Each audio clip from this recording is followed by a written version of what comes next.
감사합니다. 하나님이 당신을 사랑하십니다.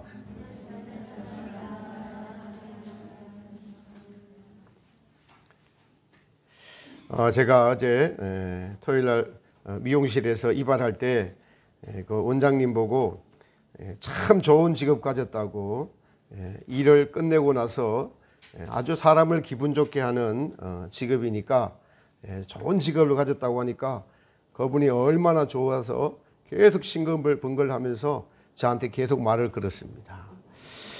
직업에 대해서 자부심을 가졌을 거예요. 하는 일이 타인을 기쁘게 하는 일. 그러더라고요. 그분은 손님이 없을 때 힘들지 손님이 아무리 많아도 힘들지 않다, 이렇게 말하더라고요. 우리가 하는 일이 타인을 기쁘게 하는 일이라면은 우리는 아주 보람을 가질 수가 있을 것입니다. 그리스도인들이 성경은 숙련된 제자가 되면은 하나님을 기쁘시게 하고 이웃을 기쁘시게 하고 소금의 맛을 낸다라고 오늘 결론의 말씀을 하고 있습니다. 많은 무리들이 예수님을 쫓고 있었습니다. 근데 그들을 보고 예수님께서 참된 제자가 되는 방법에 대해서 오늘 말씀해 주고 계십니다.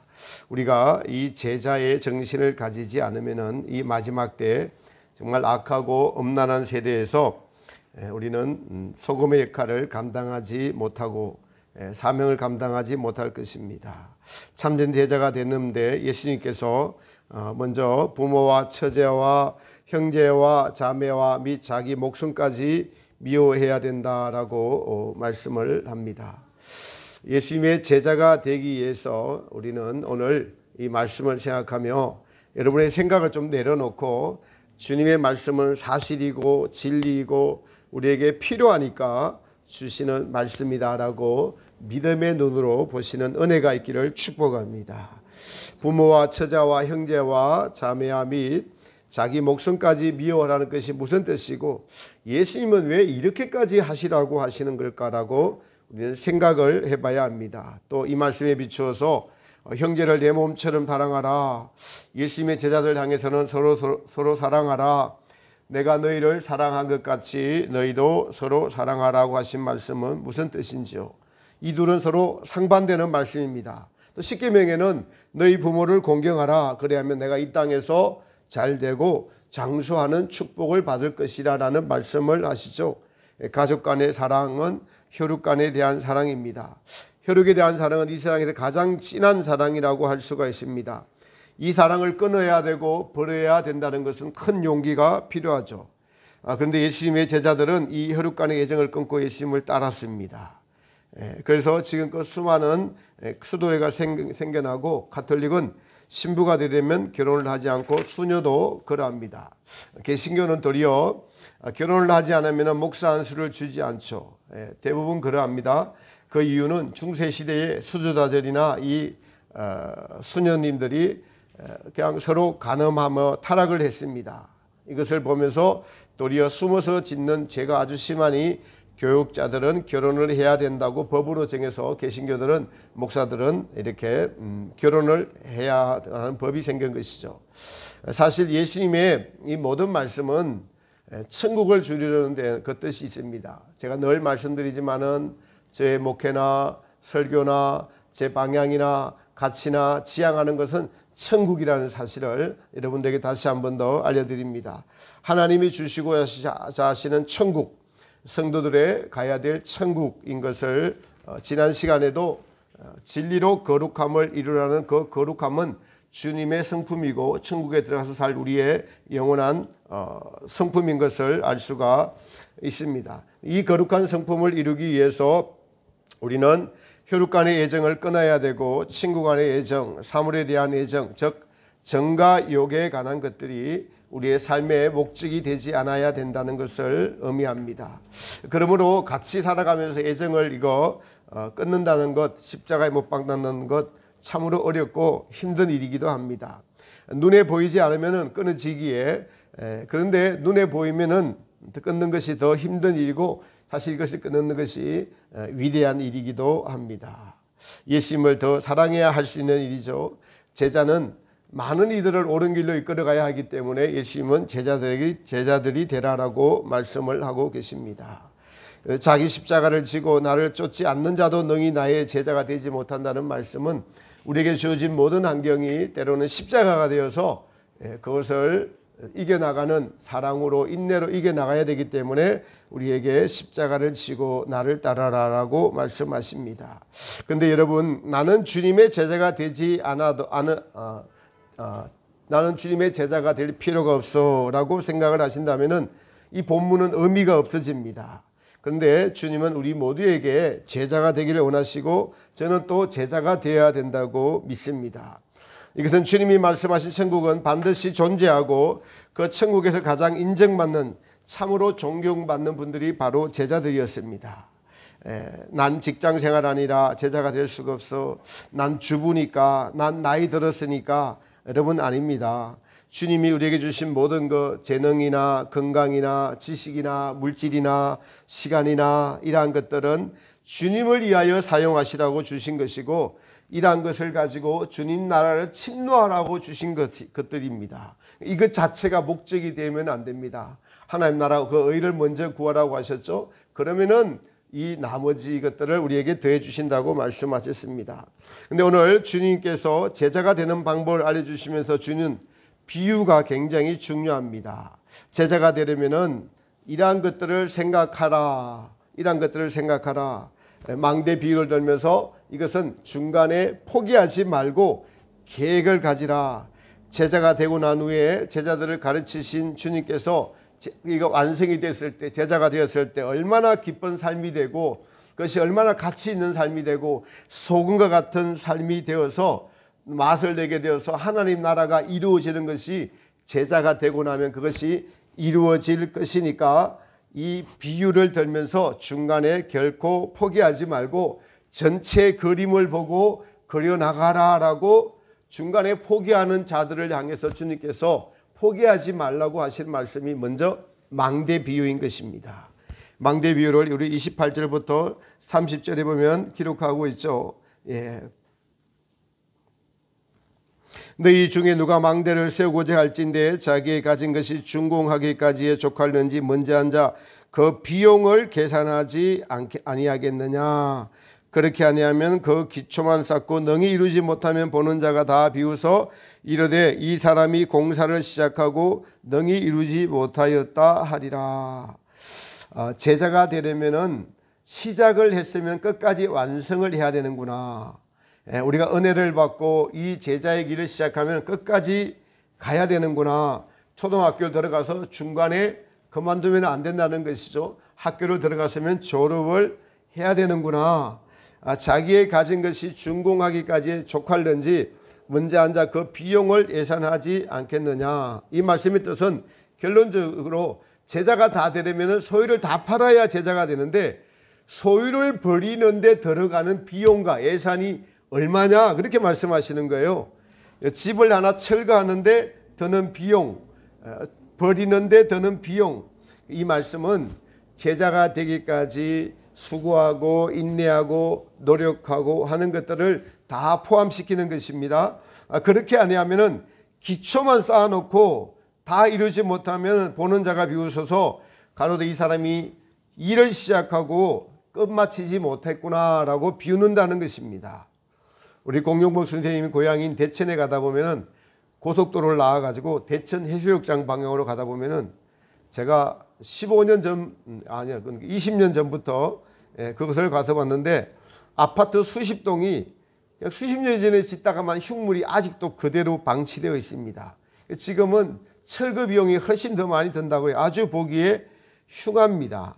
이처럼 제자가 되기로 결단하고 나서 드는 비용은 여러분 혈육 간의 애정을 그리고 친구 간의 애정이나 이런 애정들을 주님보다 더 사랑하는 것들을 내려놓으려고 할 때 고통이 따르고 아픔이 따르고 헌신이 따르고 희생이 따르고 이렇게까지 해야 되나라고 생각할 수 있다라는 것입니다. 그런 것들이 있다. 그렇다고 결코 중간에 포기해서는 안 된다라고 말씀하고 계시는 거예요. 그 비용이 얼마나 들지 시간이나 노력이나 아무리 해도 안 되네. 그래도 포기하지 말고 결단을 하면은 주님이 도와주신다는 뜻입니다.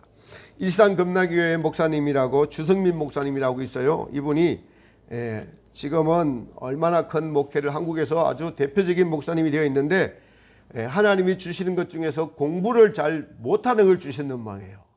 감리교 신학대학을 몇 번 쳤냐면은 10번이나 쳤대. 10번. 십수를 했다고 합니다. 사실은 감리교 신학대학교는 여기는 우리는 감리교가 아니니까 좀 이야기할 수 있습니다만은 그렇게 좀 뛰어난 학교가 아닙니다. 중간점 하면 들어갈 수 있는데 중간점. 근데 중간을 열심히 하면 중간은 누구나 할 수 있잖아요. 어쨌든 공부에 머리가 안 트였는지 10번을 시험을 쳤다는 거예요. 10번을. 그것은 감리교 신학대학을 들어간 것도 아니고 대전에 있는 모건대학교라고 10번째 시험을 쳐서 들어갔는데 그것도 마침 수능이 전체가 확 바뀌어가지고 그러네. 자기를 위하여서 10년 만에 수능이 바뀌었다는 거예요. 그래서 턱걸이로 모건대학교에 있는 신학교에 들어갔다는 것입니다. 포기 안 했다는 게 중요해요. 공부를 되게 못했던 거예요. 뒤에서 그러니까 거의 공부를 못했던 분인데 여러분 그런데 그분이 나중에 지금 어떻게 됐느냐. 그 포기하지 않는 집념과 그 어머니의 기도를 보시고 지금은 이 일산 쪽에서 수만 명이 모이는 목회자가 되어서 한국 교회를 이끌어가는 대표적인 지금 목회자가 되었습니다. 그러니까 공부랑 목회랑 상관없구나. 중간에 포기하면 안 되는구나. 여러분의 자녀들 공부 못하는 자녀들이나 지금 무슨 모습을 갖고 있다고 절대로 포기하지 마시기를 축복합니다. 포기하면 안 됩니다. 그러니까 제자가 되는데 망대를 세우는데 비용이 얼마나 들든지 포기하지 말라는 것입니다. 우리가 알기로 7, 80년대 제자운동들이 많이 있었습니다. 근데 그 제자운동이 결국엔 성공을 했느냐? 저는 성공을 했다면 한국교회가 지금보다 더 나은 모습이다라고 생각이 됩니다. 자기 목숨을 미워하면까지 예수님을 사랑한 제자들이 나왔어야 되는데 자기 십자가를 끝까지 지고 간 분들이 나왔어야 되는데 그렇게 많지 않았던 것 같아요. 몇 년 전에 제가 목회를 하는 미아동에 있을 때 상담을 받으러 온 선교사님 한 분이 계셨어요. 대기업에 임원까지 하고 난 후에 큰 교회 선교사 많이 파송하는 교회 출신이에요. 온누리교회 출신인데 그곳에서 은혜 받고 자비량으로 아프리카에 가서 선교를 하러 갔어요. 그래서 가서 사업을 하면서 이제 자비량으로 돈을 가지고 갔는데 반드시 주님이 자기 이 땅의 것을 버리고 이 땅의 행복을 버리고 그곳에 선교사로 갔으니까 성공하리라는 믿음의 확신을 가지고 왔는데 몇 년 만에 망해서 돌아와서 저한테 왔더라고요. 자기가 도무지 이해가 안 된다는 것입니다. 한국의 좋은 직장과 환경을 버리고 예수님을 위해서 선교를 갔으면 반드시 성공을 해서 주님께 영광 돌려야 되는데 왜 망했냐는 것이죠. 연단의 진리를 아무리 설명을 하고 사경에 모시고 가서 듣기도 하고 했는데 생각이 안 변하더라고요.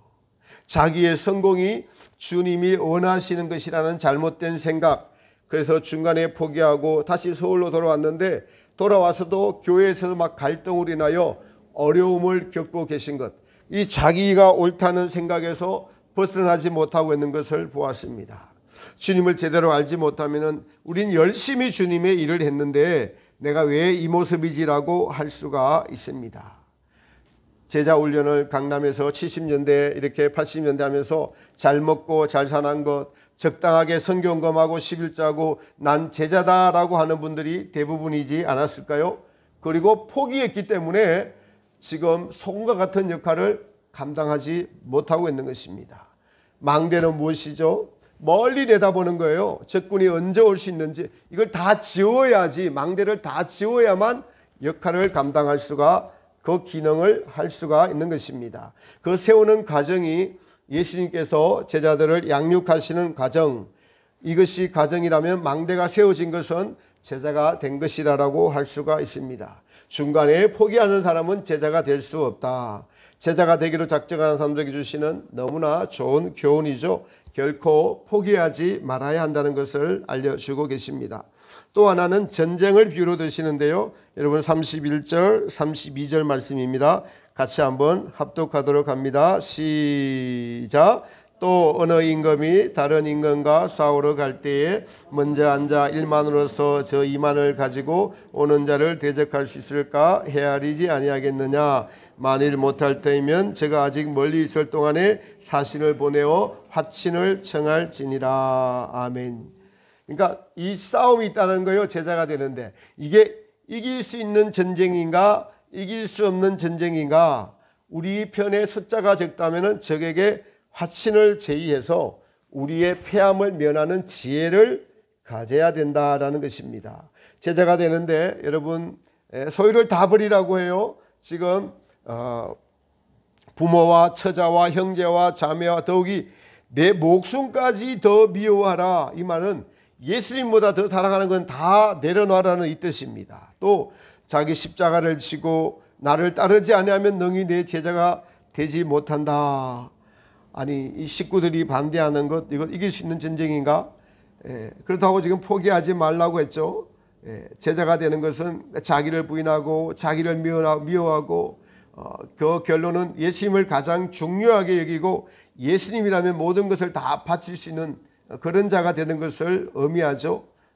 그런데 여러분에게 하나 척도가 있습니다. 여러분 생일이 더 중요합니까? 예수님 생일이 더 중요합니까? 제자가 되어가는 과정에서 여러분 자신이 한번 살펴보십시오. 내 생일은 중요하지 않아. 예수님이 훨씬 더 중요하다면 여러분은 제자가 많이 된 것입니다. 이렇게 제자가 되어가는데 싸움을 해야 되는데 근데 여러분 우리의 힘으로는 보니까 이 싸움을 이길 수가 없어요. 싸움을 이길 수가 없습니다. 그러면은 화친을 하자는 건데 적하고 화친해서 제자가 된 걸 포기하느냐 그게 아니라 제자로 부르신 예수님께 도움을 요청하라는 것입니다. 예수님께 도움을 요청하라는 뜻이에요. 적과의 싸움에서 이길 수 없는 싸움이라면 화친을 요구하라고 하셨는데 적과의 화친은 부모나 형제나 자매나 나보다 더 사랑하는 사람들과 화친하는 것이 아니라 이 싸움을 시키신 예수님께 도움을 요청해야 된다는 깊은 뜻을 내포하고 있는 것입니다. 이 싸움은 내가 이길 수 있는 싸움이 아닙니다. 우리가 순종해서 제자로 되기로 하고 결단해 나갈 때 주님께 도움을 요청할 때 하나씩 도와주셔서 이기게 하시면서 믿음이 성장하면서 소유를 팔아가면서 예수님이 살아계실 뿐만 아니라 우리를 정말 사랑하시고 정말 좋은 것을 주시려고 하시고 궁극적으로는 천국을 주시려고 하는 것이 하나씩 소유를 팔아갈 때마다 믿겨지면서 우리의 믿음이 우리를 인도하시는 이가 예수님이시니까 예수님을 의지하는 것이 바로 적에게 화친을 청하는 것이라는 것입니다. 전쟁을 하는데 여러분 적군이 어디 있습니까? 지난 시간에도 적군은 두 군데 있습니다. 내 안에 정욕과 재성이 적군이고 이것을 이용해서 주님께 멀어지게 하려고 하는 마귀가 유혹하는 것이 바로 적군입니다. 그래서 이것과 싸우려는 것에는 용기가 필요하죠. 우리에게는 반드시 이런 영적인 싸움이 있는데 그 싸움은 우리 자신 스스로가 이길 수 있는 싸움이 아닙니다. 그 싸움을 시키신 제자가 되라고 말씀하신 예수님을 의지하라는 뜻이에요. 이 싸움에서 승리하는 방법을 싸움을 시키신 우리의 대장 되시는 예수님을 묵상하고 생각할 때 이길 수가 있는 것입니다. 제가 최근에 어떤 저의 유익을 버리고자 결단을 할 때 결단을 하는데 주님을 생각을 했습니다. 예수님을 생각하니까 하나님이신 그분이 사람이 되셨어요.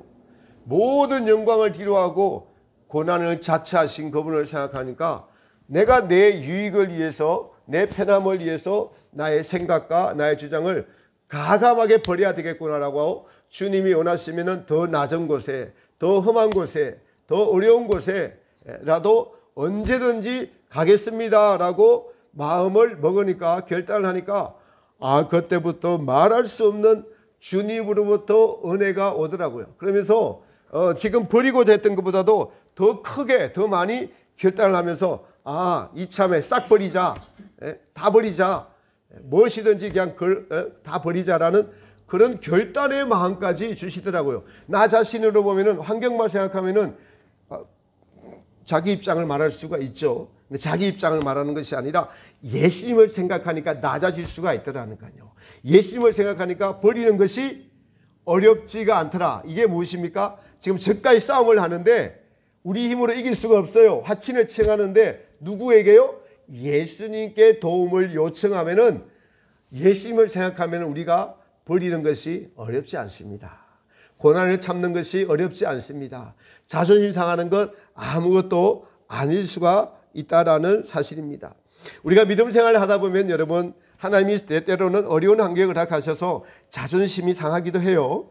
자존심이라는 건 사실 온통 억울하고 부끄럽고 정말 상대방에게 왜 나에게 이럴까라고 갚아주고 싶고 참지 못해서 때로는 말로 갚아주기도 합니다. 실제로 그런 경험을 하면 저도 어렵더라고요. 어렵습니다. 그런데 그 순간 실패하더라도 내가 이렇게 자존심이 상해서 펄펄 뛰는 것은 아직도 하나님 나라에 멀구나. 하나님 나라의 제자가 되려면 아직도 멀었구나. 나의 믿음의 밑바닥의 한계를 볼 때 우리는 그 순간에 우리의 자아가 또 하나 깨어지는 거죠. 이렇게 되는 것 자체가 은혜입니다. 그때는 별 도움이 되는 것 같지 않지만 주님의 이름을 부르며 도와달라고 할 때 바로 도와주시지 않을 때 있어요. 그래 또 자존심이 상하고 또 억울하고 생각만 억울하고 한데도 그럴 때 주여 주여 주여라고 그 한숨 내쉬면서 주여라고 하는 그 순간이 자아가 왕창 깨지고 있는 겁니다. 근데 그 순간에 막을 수 없지만은 지나고 나면은 어느 날 주님의 은혜로 자신의 부족함과 연약함을 깨닫게 됩니다. 이렇게 우리의 자아라는 자존심, 이 소유들을 하나씩 깨뜨려가며 팔아가는 것이 성도들에게 주님이 제자로 만드시는 일이라는 사실입니다. 여러분, 예수님께서 제자들을 3년 반 동안 데리고 다니시면서 하시는 일이 예수님이 하나님의 아들이시라는 사실과 그 예수님께서 전하시는 말씀을 더 계속 듣고 복음을 전파하시고 가난한 자들을 도우시고 병든 자들을 고치시고 하나님의 나라를 전하시는 그 모습을 보고 제자들은 점진적으로 믿음의 성장을 하나씩 이루어갔던 것입니다. 34절에 보니까 이와 같이 너희가 자기의 모든 소유를 버리지 아니하면 능히 내 제자가 되지 못하리라 라고 말씀하고 있습니다.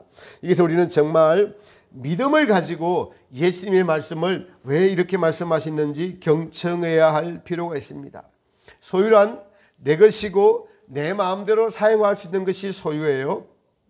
내 소유라고 생각하는 것들, 여러분, 대표적인 것이 시간입니다. 주어진 시간을 활용하는데 내가 무엇 때문에 시간을 쓰고 있는가?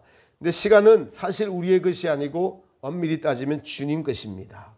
이 공간과 이 물질계가 있기 때문에 시간이 있어요. 이 공간과 물질계를 창조하는데 여러분이 보탠 것 있나요? 여러분이 창조하셨나요? 아닙니다. 하나님이 창조하셨어요.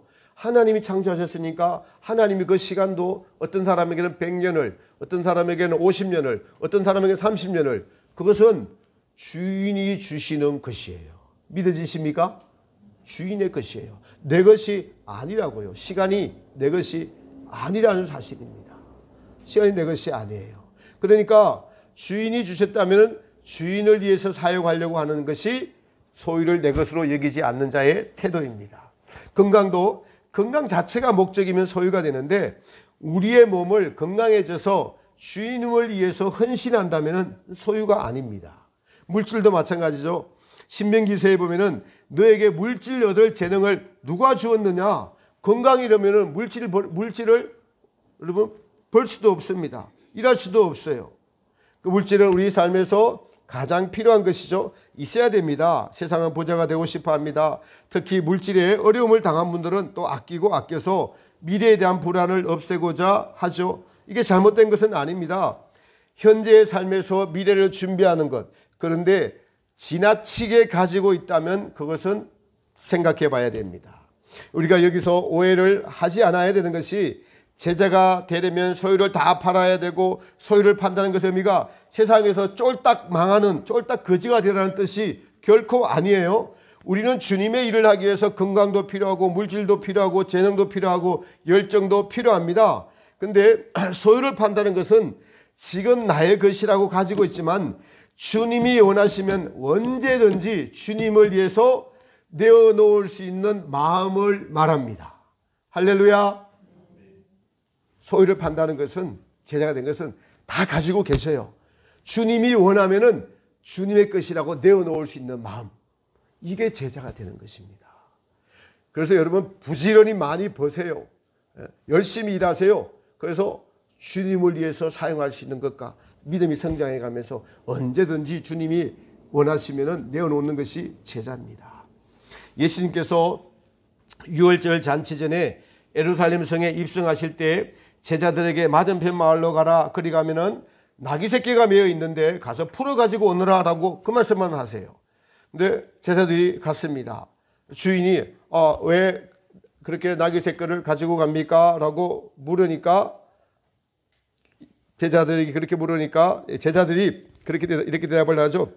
우리 주인이 쓰시겠다고 하는데요 라고 하니까 그 사람이 풀어 가져가라고 내어줍니다. 나귀 새끼를 내어주세요. 이처럼 우리가, 이분이 나귀 새끼를 가지고 있다가 주인이 그 어떤 성령의 감동을 받았는지 바로 우리의 주께서, 예수님께서 쓰시겠다고 하니까 나귀 새끼를 적각 내어 드렸습니다. 바로 나는 나의 것이 아니라 주님의 핏값으로 사신 것이니 언제든지 주님의 뜻대로 사용하여 주옵소서라는 그 믿음이 바로 소유를 판 믿음이라는 것입니다. 소유를 이처럼 답할 때 우리는 비로소 주님의 제자가 될 수 있다라고 말씀하십니다. 소유를 다 팔고 예수님의 제자가 되면 이제 예수님과 하나 된 예수님을 소유한 사람이 됩니다. 그 사람이 무엇을 하든 간에, 무엇을 말하든 간에 소유를 다 팔고 예수님을 소유로 가진 사람은 누가 나타날까요? 예수님이 나타납니다. 이것이 바로 소금입니다. 오늘 결론의 말씀이기도 합니다. 자, 34절 말씀, 앞구절을 34절 말씀 같이 한번 읽어보겠습니다. 시작. 소금이 좋은 것이나 소금도 만일 그 맛을 잃으면 무엇으로 짜게 하리요. 아멘. 소금은 맛을 내기 위해서 존재하죠. 소금이 없는 세상은 정말 생각할 수가 없습니다. 맛을 못 낸다는 것을 생각할 수가 없습니다. 여러분 그렇습니다. 우리가 예수님의 맛을 내려면은 예수님의 제자가 돼야 되고, 제자는 소유를 판 사람들입니다. 소유를 다 팔고 나니 이제 무슨 말을 하든 예수님의 말의 향기가 나타납니다. 겸손의 맛을 냅니다. 사랑의 맛을 냅니다. 온유의 맛을 냅니다. 어떤 목사님이 온유에 대하여 이렇게 말씀하셨어요.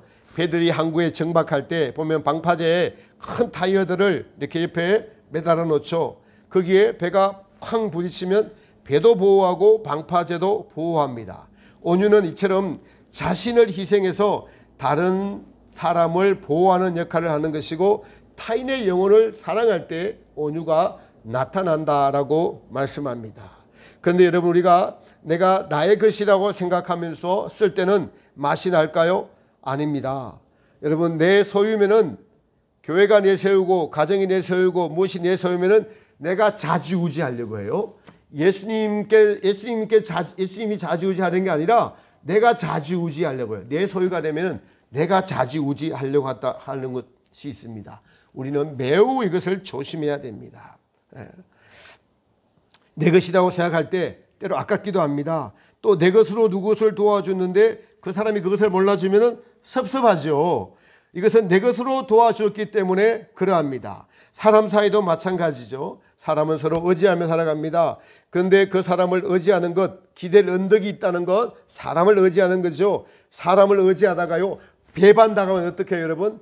실망이 말로 할 수 없이 큽니다. 그 의지한 것만큼 사실은 내 소유가 된 것입니다. 그런데 여러분 보세요. 우리 예수님은 결코 우리를 배반하거나 배신하지 않습니다. 그분을 믿는 것만큼 우리는 우리의 소유가 되기도 합니다. 사도 요한의 제자 클레멘트가 이렇게 현장에서 이슬로 사라질 위기에 처해갖고 군병들이 한 분만 예수님을 부인하면 살려주겠다라고 하니까 그분이 이렇게 말했다고 해요. 내가 86년 동안 살면서 예수님은 나를 한 번도 부인하거나 저버리지 않았는데 내가 어떻게 예수님을 저버린단 말입니까? 나는 예수님을 저버릴 수 없습니다 라고 나를 죽이시오라고 해서 여러분 가마솥에 던져놨는데 살려놨다고 합니다.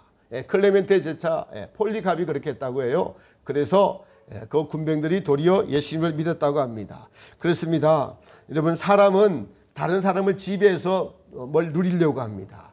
국회의원 선거를 하면 사실 선거에서 가장 중요시 되는 것이 지금 양당의 공천하는 공천권이라고 해요. 그 물밑에서 사람들이 아주 그냥 비열하고 치열한 그냥 전쟁이 일어난다고 합니다. 그러니까 권력을 잡으면은 그 권력에 사람이 절을 하게 되니까 권력력이 참 무섭습니다. 이 권력은 힘과 정치뿐만 아니라 인간 사는 모든 세상, 도리어 교회나 가정 안에서 나타날 수가 있습니다. 자기의 힘을 가시하고 재력을 가시하고 외모를 가시하며 이것이 도리어 소유를 팔아야 할 것을 가시하며 자랑하며 살아가는 것이 정말 주님 앞에서 부끄러움을 느껴야 되죠. 우리가 예수님을 제대로 알고 제대로 믿으면 예수님의 제자가 되어가는 것인데, 제자가 되는 가정은 가면 갈수록 소유를 내려놓고 소유를 내려놓는 것만큼 예수님의 인격과 향기가 나타나는 소금의 맛을 내게 된다라는, 소금의 맛이 나게 된다는 것입니다. 예수님을 소유 안 하면 자기 소유를 팔아야 됩니다. 장사하는 것과 마찬가지입니다. 마태복음 13장에 보니까 진주장사에서 어떤 장사꾼이 갓짐 진주를 찾아다니다가 발견을 했는데 자기의 소유를 다 팔아 그 진주를 샀느니라. 그 진주는 바로 예수님의 생명을 가리켜 말하죠.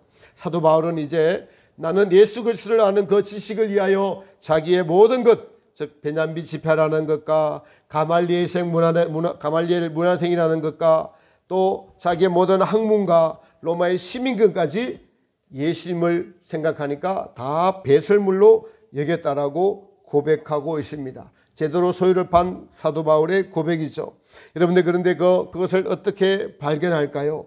사랑하는 성도 여러분, 성경은 이 모든 것에 대한 해답을 지금 내어놓고 있습니다. 오늘 본문에 예수님을 더 사랑하면 된다. 그것은 작은 것에서부터 시작을 합니다.